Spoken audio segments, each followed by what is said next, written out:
पर रुकी तो पता नहीं मेरा क्या होगा, इसलिए वो फटाफट से यहाँ से भागने लग जाती है। लेकिन बाहर जाती है उसे लियान मिल जाता है, जिससे वो बोलती है कि हम दोनों किस्मत से मिले थे, तुमने मेरी बहुत ही हेल्प की, इसके लिए थैंक यू, और ये बोलकर जाने लग जाती है। पर वो उसे दीवार के सहारे पकड़ लेता है, जो देखकर जियांगशा चिल्लाने लग जाती है कि ये बंदा मुझे हैरेस कर रहा है। लेकिन लियान उसका मुंह बंद कर देता है और बोलता है कि अगर तुम मरना नहीं चाहती तो चुपचाप मेरी बात मानो। फिर वो उसे अपने साथ बाइक पर एक हेयर सैलून के बाहर लेकर जाता है, जहाँ वो उसे किसी पर्सन के पास छोड़कर यहाँ से बिना कुछ बोले ही चला जाता है।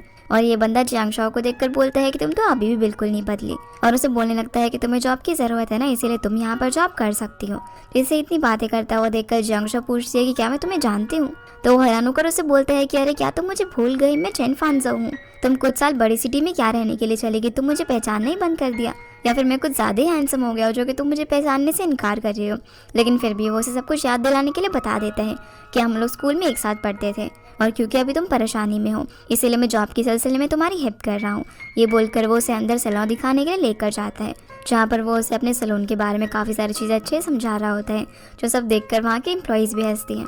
पर जियांगशा कुछ भी नहीं बोल रही होती है। तो फांजा उसके पास जाकर बोलता है कि फ़िलहाल तो तुम्हारी सैलरी कम होगी, लेकिन धीरे धीरे जैसे तुम्हारा प्रमोशन होगा तुम्हारी सैलरी भी बढ़ती रहेगी, और वैसे भी तुम्हारे पास कोई जॉब नहीं है, इसलिए तुम्हें इस जॉब के लिए हाँ बोल देना चाहिए। तो वो पूछती है कि क्या खाना मिलेगा, जिस पर वो हाँ करता है। तभी वहाँ पर उनकी सुपरवाइजर आती है, जिसका नाम हेलन था, जिसके जाने के बाद जियांगशा फेंगसू से बोलती है कि हेलन को देखकर ऐसा लग रहा था कि वो तुमसे नहीं डरती।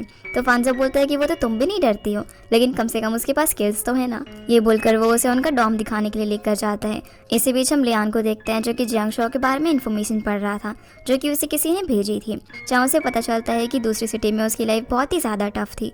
वो स्कूल के बाद पार्ट टाइम जॉब करती थी, यहाँ तक कि उससे स्कूल के कुछ अमीर बच्चे भी ऑफेंड हो गए थे, इस वजह से उसे काफ़ी दिक्कतों का सामना करना पड़ा। यह देखकर लियान सोचता है कि जियांगशा तुम इतनी परेशानी में थी, फिर भी तुम मेरे पास क्यों नहीं आई।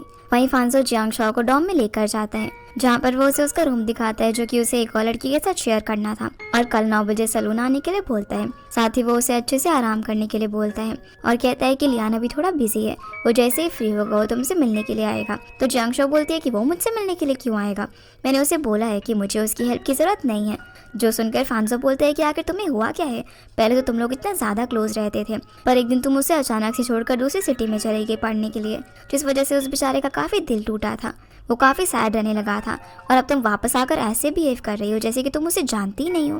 मैंने कभी भी लियान को किसी की इस तरीके से केयर करते हुए नहीं देखा जैसे कि वो तुम्हारी करता है, और अगर तुम दोनों के बीच में कोई लड़ाई हुई है तो बात करके उसे सॉल्व कर लो ना। जो सब सुनकर जियांगशा भी चुप हो जाती है, और फांजो जाते हुए उसे अलार्म लगाने के लिए बोलता है ताकि वो टाइम से सैलून में आ सके। अपने रूम में जाकर फिर वो लियान के बारे में सोचती है, और खुद से बोलती है कि फिलहाल तो वो इसी जॉब को करके खुद सर्वाइव करेगी, और किसी तरीके से बाद में अपने घर जाने का सोचेगी।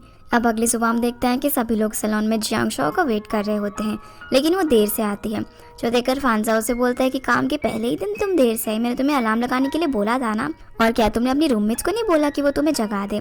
इस पर जियांगशा बोलती है कि मैं तो पहले ही सो गई थी, मैंने अपनी रूममेट को देखा भी नहीं। अब फांजा उसे बहाने बनाने से मना करता है और सभी लोगों से इंट्रोड्यूस करवाता है। वो बोलता है कि अब तुम सभी लोग कलीग्स हो, लेकिन जियांगशा और उन लोगों में से कोई भी एक दूसरे से बात नहीं करता। फिर फांजा जियांगशा को बताता है कि आज के लिए उसे क्लीनिंग का काम दिया जाएगा, और वो उसे सब कुछ बताने लग जाता है। फिर जब वो क्लीनिंग कर रही थी तब वो गंदा पानी वॉश बेसिन में डाल देती है, जिसे हेलेन बताती है कि यहाँ पर कस्टमर्स आकर हैंड वॉश करते हैं, तुम्हें ये गंदा पानी यहाँ पर नहीं डालना चाहिए था। ये बोलकर वो यहाँ से चली जाती है। फिर जब सभी लोग लंच कर रहे थे तो जियांगशा उनके पास जाकर पूछते हैं कि मेरा लंच बॉक्स कहाँ पर है, जिस पर वो बोलते हैं कि हमें नहीं पता, खुद ही जाकर ढूंढ लो। जो चीज़ फांजो भी सुन लेता है, और वो जियांगशा को अपने ऑफिस में लेकर जाता है, जहाँ पर एक लंच बॉक्स रखा हुआ था, तो वो उसे खाने के लिए देता है। फिर वो उसे बोलता है कि तुम्हें इस तरीके से बिहेव नहीं करना चाहिए, तुम्हें पहला स्टेप बढ़ाकर अपने कलीग से बात करनी चाहिए। पर वो मना कर देती है और अपना खाना लेकर यहाँ से चली जाती है, जिसका ऐसा एटीट्यूड देखकर फांजो बोलता है कि अब मुझे समझ आया कि लियान तुम्हें देखकर इतना अपसेट क्यों था, अब मैं भी तुम्हें देखकर अपसेट हूँ, और जो खाना भी तुम लेकर गई हो ना वो मेरे हिस्से का था, कम से कम मुझे थैंक यू तो बोलना चाहिए था ना तुम्हें। लंच करने के बाद जियांगशा की कलीग्स से टेबल साफ करवाने में मदद मांगती है, पर वो प्लेट्स को जोर से पटकने लग जाती है और इतनी गंदी तरीके से टेबल साफ करके वहाँ से चली जाती है, जो देखकर उसके कलीग्स उस पर गुस्सा करते हैं और बोलते हैं कि अगर तुम्हें साफ नहीं करना तो बता देती ना, ये सब करने की क्या ज़रूरत थी। शाम को जब जियांगशा जैसे ही बाहर आती है तो लियान वहाँ पर बैठा हुआ था, जिसे देखकर वो पूछती है कि तुम मेरा ही वेट कर रहे थे। लियान कहता है कि क्या तुम्हारा काम हो गया, चलो मेरे साथ, पर वो मना कर देती है और उसे दूर दूर जाने लगती है। तो लियान पूछता है कि क्या तुम्हें मुझसे डर लग रहा है, जिस पर जियांगशो बोलती है कि और नहीं तो क्या, कौन इंसान भला अपनी स्टडी के अंदर ऐसी फोटोज को लगा कर रखता है। इस पर लियान बोलता है कि अगर मुझे तुम्हें मारना ही होता तो तुम उस रूम तक नहीं पहुंच पाती। जियांगशो बोलती है कि अच्छा, अब तो तुमने एडमिट कर ही लिया ना कि तुम्हारे इंटेंशंस बुरे हैं। लियान बोलते हैं कि अगर ऐसी बात है तो तुमने मेरे खिलाफ पुलिस में रिपोर्ट क्यों नहीं किया। जियांगशो बोलती है कि मैं ये सब नहीं करना चाहती, मुझे तो सिर्फ पैसे कमाने हैं। तो वो बोलता है कि अच्छा, इसीलिए तुमने उस कैफ़े के खिलाफ भी पुलिस में कंप्लेंट नहीं करवाई थी। पर वो उसे बोलती है कि अपने काम से काम रखो। लेकिन तभी उसे याद आता है कि उसका आई कार्ड तो अभी भी उस कैफ़े वाले पर्सन के पास ही है। तभी लियान उसका आई कार्ड वापस करते हुए उसे बताता है कि वो कैफ़े अब बंद हो चुका है और उसका बॉस तुम्हें अब कभी परेशान नहीं करेगा, जिसके लिए वो उसे थैंक्स बोलती है। लियान अब उसे बोलता है कि आधे घंटे में सुपरमार्केट बंद हो जाएगा, चलो तुम्हारे लिए कुछ ज़रूरत का सामान लेना है। वहाँ ले जाकर वो उसे बोलता है कि सर्दी हो रही है, इसीलिए तुम कुछ अच्छे कपड़े ले लो। पर वो मना करने लगती है और बोलती है कि मेरे पास पैसे नहीं है। तो लियान बोलता है कि कोई बात नहीं, पैसे मैं दे देता हूँ और सैलरी आने के बाद तुम मुझे उन्हें लौटा देना। फिर वो उसे कुछ कपड़े दिखाने लग जाता है जो कि उसे पसंद नहीं आते, इसीलिए अब जियांगशो खुद ही कपड़े ट्राई करने लगती है, जहाँ पर उसे एक जैकेट पसंद आती है। अब क्योंकि वो जैकेट एक्सपेंसिव थी, इसलिए लियान उसके क्लोज आकर उसका टैग निकालने लग जाता है, जिससे इतने अपने क्लोज देखकर जियांगशो नर्वस हो रही थी। शॉपिंग करने के बाद जियांगशो उसे बोलती है कि सैलरी आने के बाद मैं तुम्हारे सारे पैसे तुम्हें लौटा दूंगी। फिर वो उससे पूछती है कि क्या तुम अपने टाउन वाले सभी लोगों की ऐसी मदद करते हो। जो सुनकर लियान बोलता है कि पहले तुमने मुझे कहा कि हम लोग किस्मत से मिले थे और अब तुम बोल रही हो कि हम दोनों सेम टाउन के हैं, तुम्हें आखिर लगता क्या है कि मैं कौन हूँ। तो वो कहते हैं कि तुम तो बहुत ही अच्छे इंसान हो ऑब्वियसली। पर तभी उसे फांजो की बात याद आती है, जो सोचकर उसे रियलाइज़ होता है कि शायद लियान इस दुनिया की जियांगशो को पसंद करता है। लियान बोलता है कि मैं तुम्हारे स्कूल गया था, जहाँ से मुझे पता चला कि तुमने सेकेंड ईयर में ही ड्रॉप आउट कर लिया था, और आखिर तुम इतने टाइम तक कहाँ पर थी। जो सुनकर जियांगशो सोचने लग जाती है कि इसे तो मेरे बारे में बहुत कुछ पता है, अगर इसे पता चल गया कि मैं असली वाली जियांगशो नहीं हूँ तो कहीं ये मुझे मेंटल हॉस्पिटल तो नहीं भेज देगा, या फिर क्या पता है मुझे पुलिस के हवाले कर दे। जो सोचकर वो काफ़ी डर जाती है और अपना सामान उसके हाथ से लेकर फटाफट से अपने डॉम में भाग जाती है, जिसे लियान इसे देखते ही रह जाता है। अगली सुबह हम जियांगशो को देखते हैं, जो सोच रही थी कि अब मुझे खाने के बारे में तो नहीं सोचना पड़ रहा, लेकिन जो इस दुनिया की जियांगशो है उसको जानने वाले लोग एक के बाद एक मेरे सामने आते जा रहे हैं, जो कि शायद मेरे लिए काफ़ी बड़ी प्रॉब्लम बन सकती है। इसलिए मुझे जल्द से जल्द उस स्पेस गेट का पता लगाना होगा जिसकी मदद से मैं इस दुनिया में आई थी।